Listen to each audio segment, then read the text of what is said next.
Awesome. Looks like we're going. Hey, all, thanks for joining. I appreciate it. Karen and I put together that deck. I hope everybody got a chance to take a look at it. A lot of great information in there. I would say it's been a very exciting time since we last had one of these for brand activation. I think the last one was beginning of April. So it was before the brand launch, which was at the end of April, and before a lot of other things, KubeCon Valencia, which was a huge hit and a lot of great work. GitLab 15 that we just went through as well, and then tons of different events and all kinds of just, I think everybody working with the new brand. So it's been really fun. Appreciated everybody's feedback that's been coming through as well. So we put together some information around just general, like helpful reminders around the brand refresh in there. There's a lot of great info that came out of KubeCon and GitLab 15 with data points, and Karen is way more up to speed on that stuff, and she added those things in than I am. So if there are questions around that, she can definitely help out. And the other thing that's in there, it's right at the top. So we just wanted to let you know that we have started and we have created what we would say a brand strategy team within the corporate marketing side as well. And so we welcome Rebecca Clayman, who's the director of brand strategy, onto the team, as well as Betsy Bulla, who will be joining the brand strategy team coming over from the all remote team. So we're really excited to have them. I think it's going to be a great partnership for Karen and I to continue to work with them and us really put together some awesome brand campaign strategy behind it, messaging, all that kind of stuff. So there wasn't, Karen, I don't know if there's anything that you wanted to specifically call out in any of the slides. There wasn't anything specific here, but I wanted to see if there was any questions for sure too, but I'll let you go first.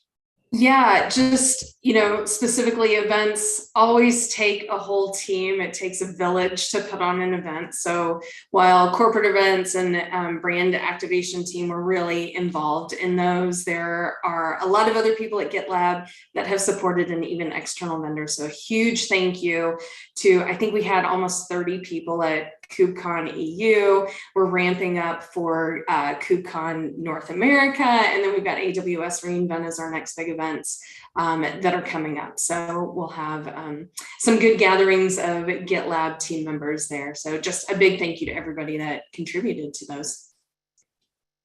Yeah. We do have a few questions. So we have the agenda doc. If you have questions, you can drop those in there, or if you need to drop them in chat, if you're not able to do so in the doc. I know sometimes that doc gets very large and it bogged down sometimes. So, but we'll start. Mark, I think I saw you on. Do you want to verbalize? Yeah, you bet, Karen. So on slide number 13, there's one of the findings is that users need third-party integrations right now with our platform, which I agree 100% with. But then the next statement is no preference for third-party integrations among HashiCorp Vault users. And so I was a little confused vis-a-vis the context around those. So I see that you asked Erica if she could give us some context around that, maybe? Yeah, Erica was on site with us, specifically focused on the UX design and feedback survey, which was really cool. I think it's the first time maybe that we've done that. And she well exceeded her goal in getting feedback on the survey. So I did include a link to an executive summary that she has. It has that same slide in it. But I have pinged her. I think she's offline right now. But Mark, I will make sure that she is connecting with you and filling in some more details to help clarify what that response is, or if anyone else on the call has more background into that. Otherwise, we'll make sure that we get an answer from Erica for you. That sounds great. Thanks. Yeah, no problem. Thanks for your question. Tim. Yeah, totally hypothetical question. If I loved the VR setup that you all have, and I was just curious how that was put together, and if one were to want to recreate something similar, would you recommend the setup that you put together? Absolutely. Everybody should have a VR racing component in their houses. When you need a break from work, you can jump on and race. It would be cool if you could like race other people at the same time, right? I'm sure we could figure that out. So this was a really fun element. And I see Erica's on the call. I think she might be taking her kiddos to work. But Erica, if you have input, I'll see you come off and I'll let you speak up. But we were working with a vendor called Freddie George Production Company or Production Group that really helped us with creating some fun experiential type elements in the booth. And so this VR racing component with the tagline of outpace your competition, we were trying to go with the we're faster than everybody else, like, you know, and racing came out of that. So we thought this was a fun way to reiterate the tagline and make sure that people kind of understood, oh, outpace your competition, okay, and speed and racing. So Adam's adding the gaming Slack channel might be a good place. So I shared a picture of this. This was an actual build out. I don't know that you would want to build it hypothetically in your house, but it's got the screen. We had like the VR glasses that you could wear to participate. But what we really liked too was there's the added element that people could watch. And because you had a competitor next to you, it really gave that kind of gaming and competition that watchers and the viewers could engage with as well. So, but if you want deep specs, we're happy to get those from the vendor and we can share those with you too.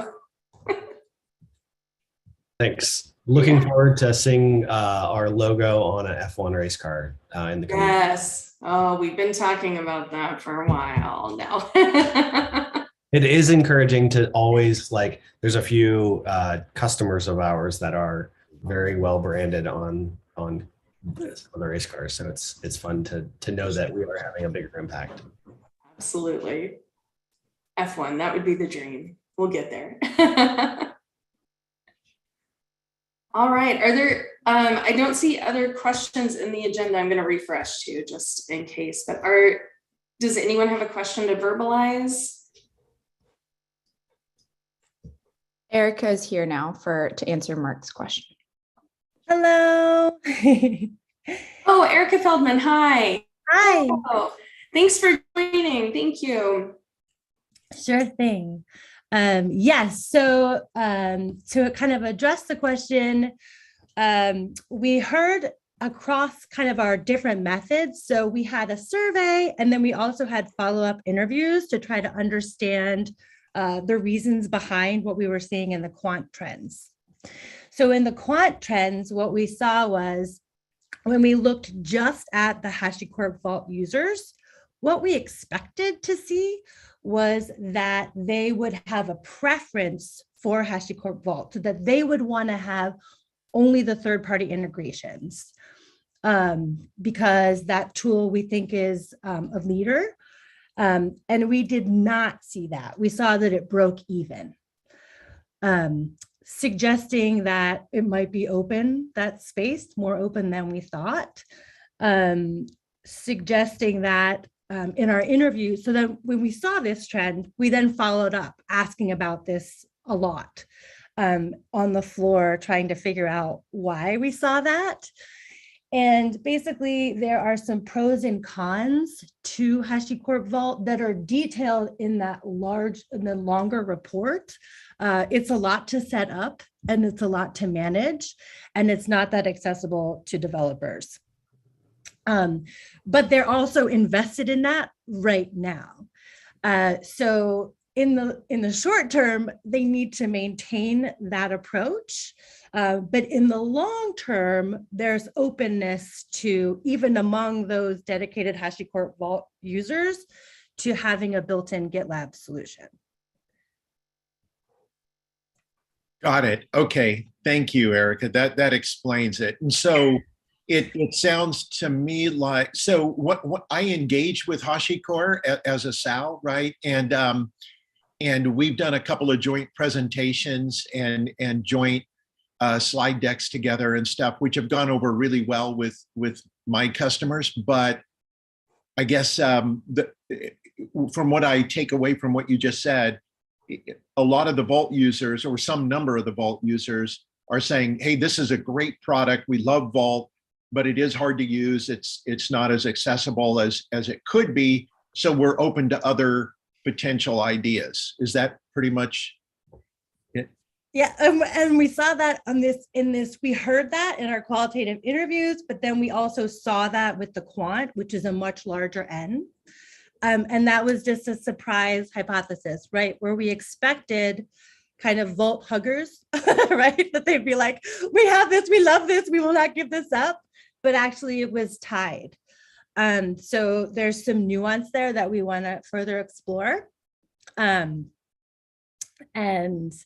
yes, I think that's right. And I think also another break that we saw, I'm going to link the actual or kind of my more detailed report so you can just dig in there. And we took notes on the floor as we were collecting those interviews, so that I just pasted the full report, not the executive summary. So you can kind of see an exhaustive list of the pros and cons. But another break we saw was in the finance area. So kind of enough to what previous directors would say is the smell test, the sniff test. So we kind of know it tracks to general trends, right? Where people are in finance need those more nuanced access rules and permissions on the service level. But besides that, it's really pretty cumbersome to use. Would love to talk about this offline also. We'll be running some follow-up interviews. One thing we did was to ask people if we could do those follow-up interviews, so we can do a very targeted recruit in terms of people who are HashiCorp Vault users and so where we saw that preference or not. Got it. Nope. Thank you very much. And just out of curiosity, did anybody bring up the Terraform, the other HashiCorp product that we integrate with GitLab? In this venue, we were very focused on secrets. But there's another study that will be published in a couple weeks, but our core team is reviewing, where we looked at the workflow for secrets in the CI/CD process. And we've kind of then detailed out the Terraform integrations. So in that report, we've called out 5 integrations with HashiCorp Vault and Terraform, where we might think about strengthening. Got it. Thanks, Erica. Thanks again, Erica, for jumping on. I know that was a quick tag for you a little bit ago. I appreciate it. And Erica and Mark, you can connect offline, and if there are more findings, we'll make sure that those get shared as well.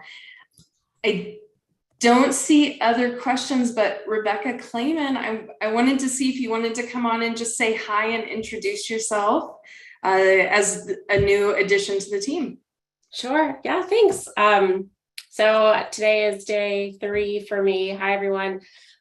Joining the brand team, and I'm just thrilled to be here. I'm onboarding. I'm getting to know my way around, getting to know my footing, and doing a lot of listening and reading, and hopefully learning and digesting as much as possible, as quickly as possible. So excited to work on on taking all the amazing work that's been done thus far and contributing to it, and working with everyone.